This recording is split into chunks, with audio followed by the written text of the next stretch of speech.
Today we are going to see about air. Experimental verification of presence of oxygen, carbon dioxide and nitrogen.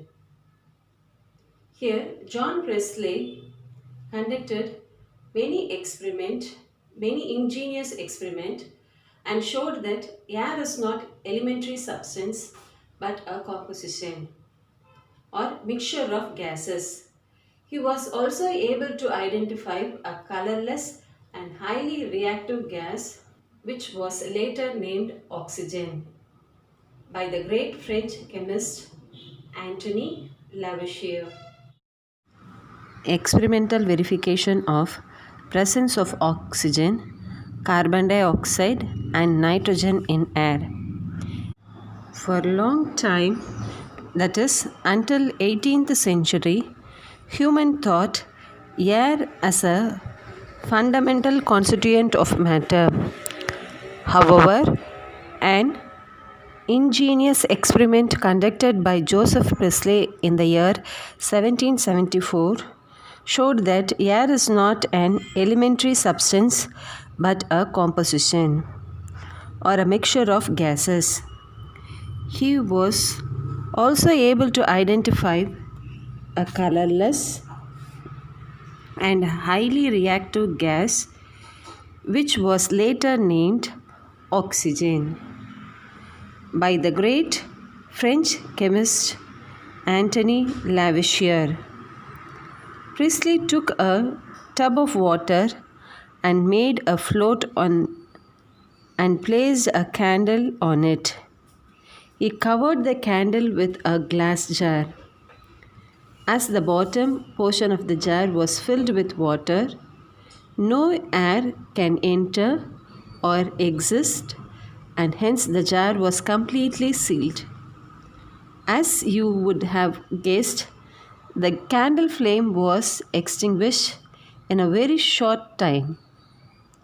We used a magnifying glass to focus the sun rays to light the candle. Thus, he tried to relight the candle many times without opening the sealed jar. The candle could not be relit. What can we make out of it? It was clear that something in air was being used for burning and being converted into another substance. Once, the substance in the air that was aiding the burning was completely used by the burning flame and converted into another substance. The flame went out. Later, chemists named the substance necessary for burning as oxygen, and during the process of burning, oxygen is converted mostly into carbon dioxide. Now, as the jar was inside the water, Priestley could gently lift the jar and place a live mouse inside it without allowing outside air to enter the jar. Without oxygen, as you would have guessed, the mouse died. It was clear that oxygen was necessary for the survival of the mouse. In the next step, he gently lifted the jar and placed a mint plant. You could see that the plant is inserted into the bell jar when the bell jar is very much inside the water. This is done to ensure that the outside air is not entering into the bell jar. Plant being a living thing like mouse, perhaps he thought would die. Instead, the plant survived. After placing the mint plant, he lit up the candle and it continued to burn. In fourth experiment, he took a jar, burnt a candle and converted all oxygen into carbon dioxide. He placed a mint plant and a mouse into this jar. Both the plant and the mouse survived. He found that plants and animals have a synergy. Animals consume oxygen and release carbon dioxide, and plants take up carbon dioxide and release oxygen. During 1730 and 1799, Jan Ignatz showed that sunlight is essential to plants to carry out photosynthesis and also to purify air that is fouled by breathing animals or by burning candle. From this experiment, it was clear that air is a composite mixture of many gases like oxygen and carbon dioxide. More to know. Daniel Rutherford, a Scottish chemist, discovered nitrogen. He removed oxygen and converted it into carbon dioxide using an inverted bell jar using a burning candle. He passed this air without oxygen through lime water and removed carbon dioxide also. Once the carbon dioxide was removed in the air, neither a candle burned nor a plant breathed. Hence, he was sure that the remaining air that he had did not have oxygen and carbon dioxide. He was able to produce a gas which showed the same property of the air without oxygen and carbon dioxide. Hence, this gas was named nitrogen. Test for carbon dioxide in air.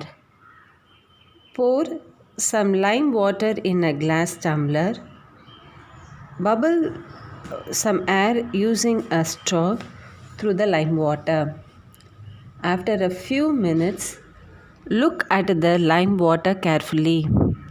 The lime water will produce a white precipitate, and that the lime water will eventually turn to a milky white solution. This shows the presence of carbon dioxide in air. Composition of air. From Priestley's experiment, which was followed by engineers House and Rutherford, we came to know that air was not just one substance. We will now describe what air is made up of. This is called composition of air. The major component of air is nitrogen. Almost 4/5 of air is nitrogen. The second major component of air is oxygen. About 1/5 of air is oxygen. In addition to nitrogen and oxygen gas, air also contains a small amount of carbon dioxide, water vapor, and some other gases like argon, helium, etc. The air may also contain some dust particles. The composition of air in terms of percentage of its various components can be written as 1% of carbon dioxide, argon, water vapor and other gases, and 21% of oxygen and 78% of nitrogen. The composition of air changes slightly from place to place and also from season to season. For example, air over industrial cities usually has higher amount of carbon dioxide in it than the air over open space. Air in coastal areas may have more water vapor than inland areas. Air also contains more water vapor in rainy season. The amount of dust in the air is more in windy places than the other areas.